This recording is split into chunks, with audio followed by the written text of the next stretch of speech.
Hello, friends. Hey, welcome back to another episode of DeFrost Seattle.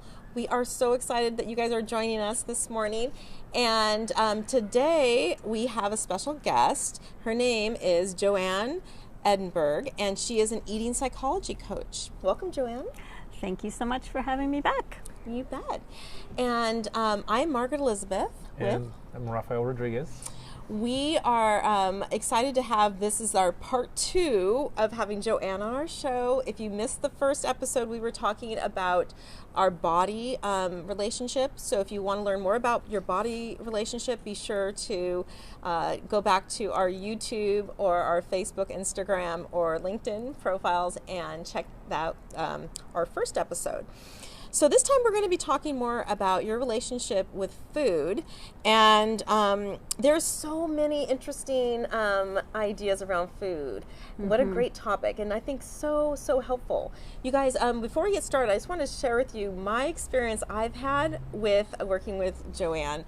I actually have a lot of food sensitivities, and so a lot of people think, oh, you might need a food psychology coach if you have like just a weight problem. But with me, it was really the psychology of trying to get myself not to eat things that I knew were bad for me, foods that I have allergies around. So many people with allergies these days, I think what you're offering is just such an important, valuable service. So thank you for what you do.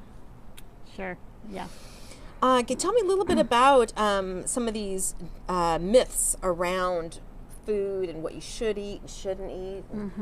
Yeah, I mean, there's a lot of misconceptions, I think.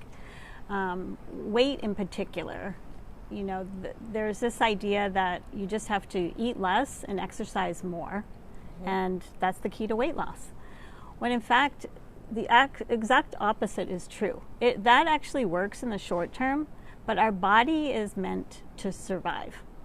And if the body thinks that we're in a starvation state, it will actually start to hold on to our fat, our protein, we need the energy to live. So our metabolism actually slows down when we start restricting. So that's an important thing to remember. Okay, right. Now regarding dieting. Yes, dieting. We shouldn't be restricting our diets, restricting our bodies from food. Right. Exactly. That's unhealthy. Okay. And Yeah. does it affect your metabolism? I've always heard that if you don't eat, that it can mess up your metabolism, and then it does. It slows it down. Actually, it slows it down so that you protect yourself from starvation, because that's how we're wired. Yeah. Excuse me. Yeah. So, I mean, the other big myth is that we're like simple machines, and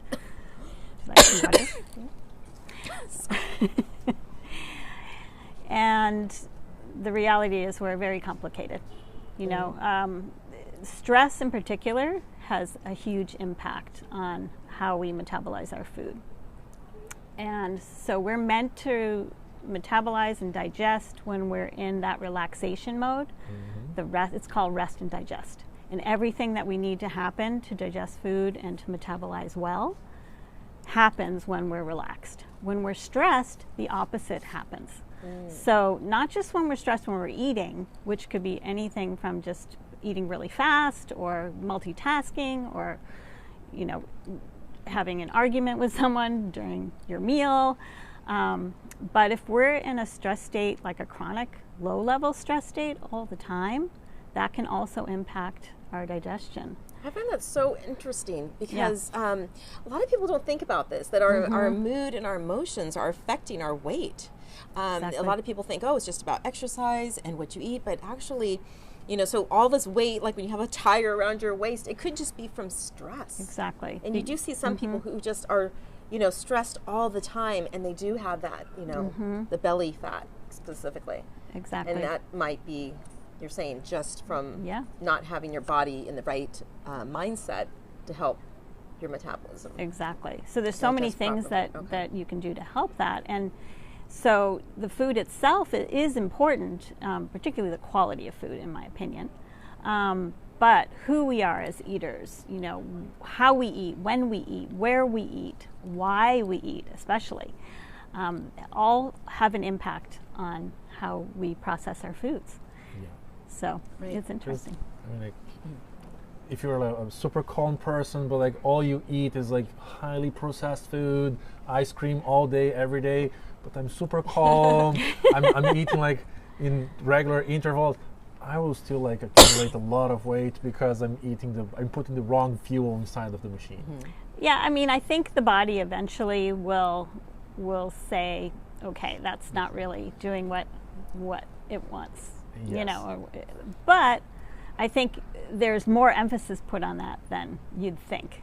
Yeah. But I think eventually, if you learn to trust your body with food, rather than just always paying attention to external sources to determine what's the best thing for you to eat, then eventually you'll get to a place where you can figure out, you know, what's good for you, like you did with your food sensitivities. You know, when you eat certain foods, how that makes you feel. Right? And then that's different for everyone. Mm-hmm. And so when we have these very rigid diets, like, you know, whether it's carnivore or vegan or paleo or keto, you know, whatever the latest one is, you know, they always work for some people because we're all individuals and we need different things, and we need different things at different times of our lives. So it really gets back to trying to figure out how to trust our own bodies and know what works. Excuse me.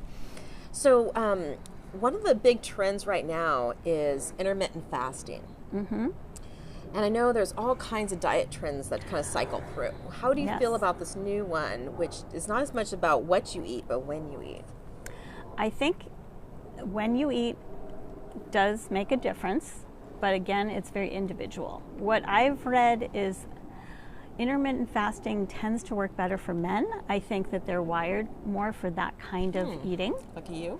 Yes. I know women that do it, and it works well for them, but a lot of people don't. And I think it has to do with that restricting, and I think we're generally wired to eat more regularly.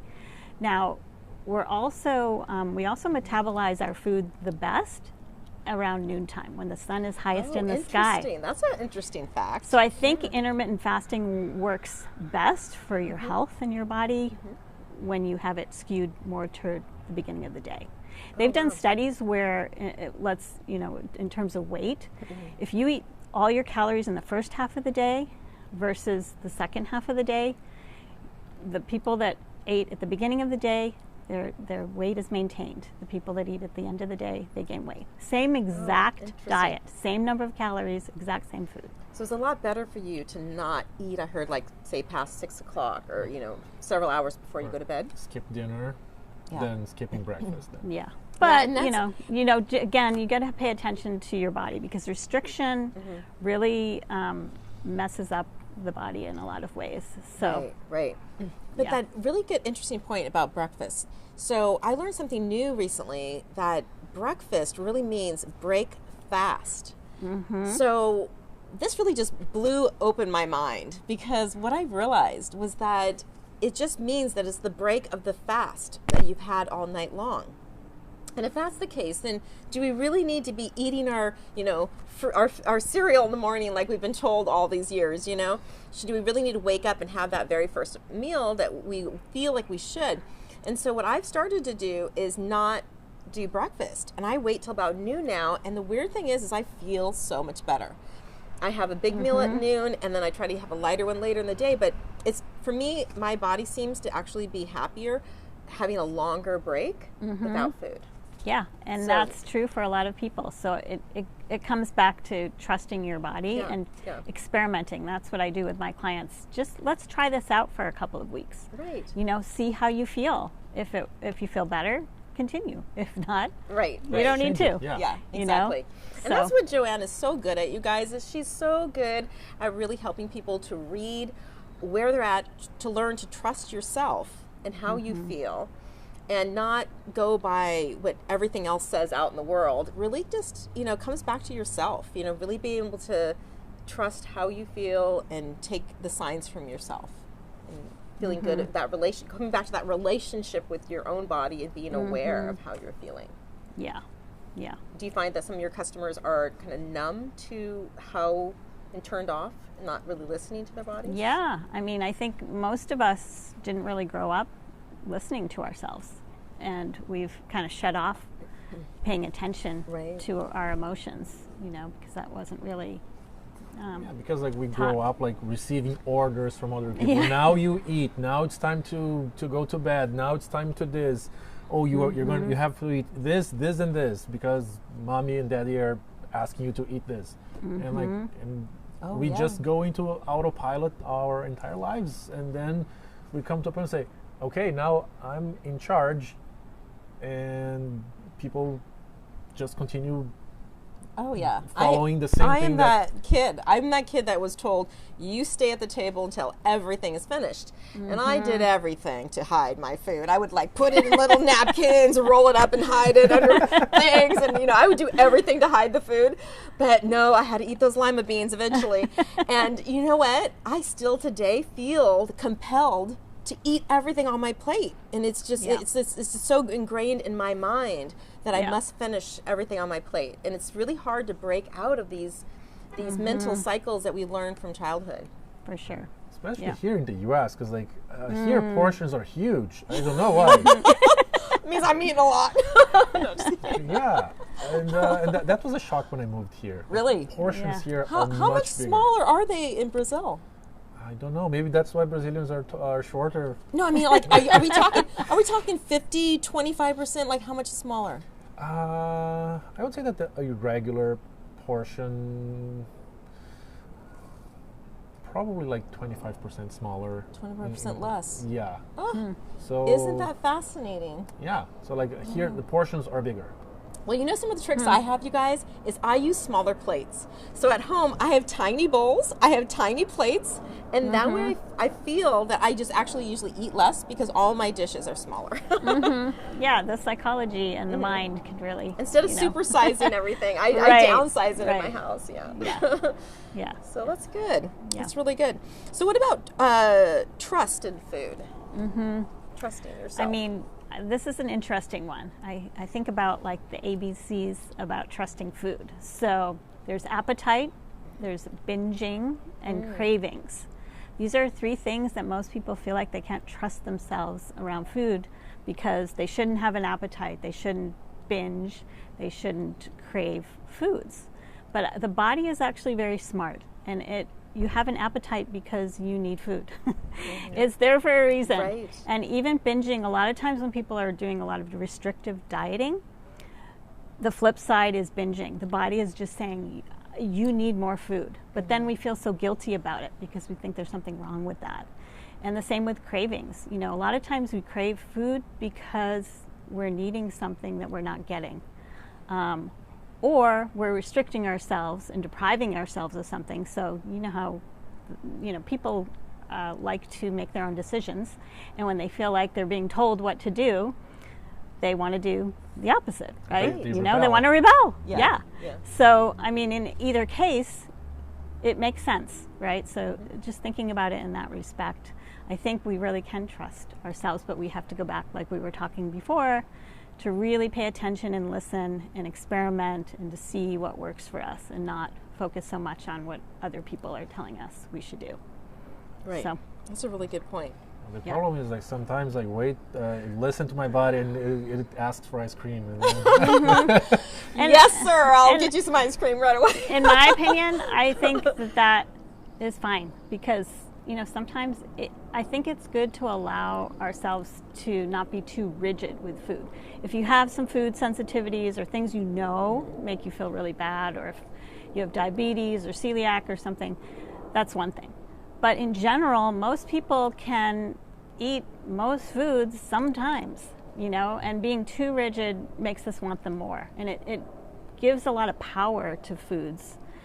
And if we could just neutralize them by, allowing ourselves to eat sometimes what we want, I think it takes that away. You don't want it so much anymore.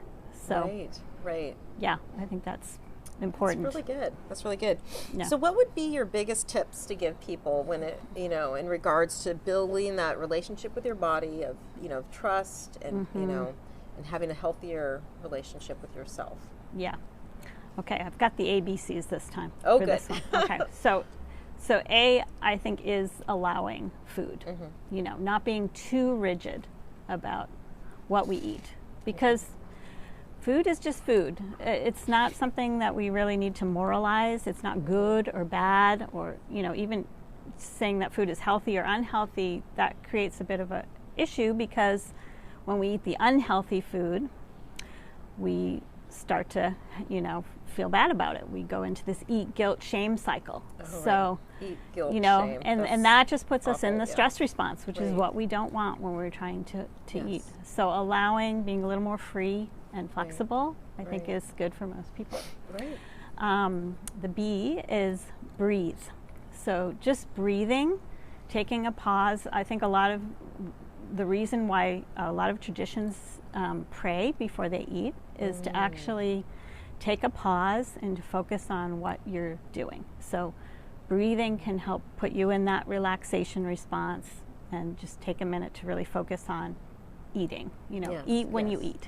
And what I love about Joanne, working with Joanne, you guys, is that the first thing she does is have you breathe, which is something you never even think to stop and think about your breath. And so we should all do that right now. A little breath. Should we do it? Okay. Okay. All right. So just a deep breath. Mm-hmm.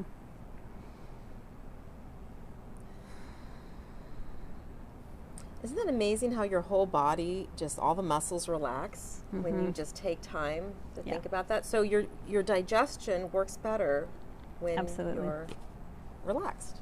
Yep. That's great.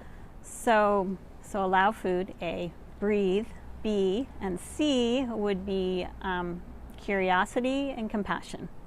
So in trying to shift that self-judgment about food and about how much we're eating, what we're eating, focusing so much on that, just get curious. Think about, well, why do I do this? Why am I eating this? Really just shift out of that criticism and just get curious. And that will bring the self-compassion too. There's a reason why I'm doing this. It makes sense. Right. And, just give yourself a break. So I love it. I guess C could be chill too. Chill. Yeah. Chill. Don't put too much pressure around food. Yeah. And I do. I think people have a lot of pressure around food, especially when you have food sensitivities. So yes, it's hard. There is a lot of pressure. And you guys, until I had started to restrict some of the things I ate, I had no idea how social food is. Just what you're eating. Going over to someone's house when you have a food allergy, and then they're all worried about what they're going to feed you. There's a lot of social pressures around food. So just releasing that pressure and being more relaxed around food, I think definitely will help. So what I'm hearing you say is it's not just the choices, but it's our mindset, it's our stress level, it's everything. So we just kind of have to everything has to line up in order for us to have a healthy weight, to eat better, have a good relationship with food. Well, you guys, thank you so much for joining us today. I hope you picked up some interesting tips. If you guys are interested in working with Joanne, how could they locate you? Yeah, the best way is just to check out my website, which is just my name, joanneedinberg.com, 2 N's, 2 E's, JoanneEdinberg. And you can sign up for a free consultation, learn a little bit more about my program. I have a 12-week Transform Your Relationship with Food in Your Body program. And I'm super excited because I'm starting a new book club. It's called Ditch Diet Culture, and it's on Meetup if you're a member there, or you can just go to my website and get in touch with me that way if you want to find out more. Starting in June, we're going to have our first meeting. And wonderful. Yeah. That's great, you guys. That's free. Yeah, definitely. Join the book club, get a better relationship with your body, or work with Joanne one-on-one. You guys, highly recommend her. And thank you for joining us at DeFrost Seattle. If you like these episodes, please like and subscribe, and we will see you next time. See you Thanks next so time. much. Thanks for watching. Thanks.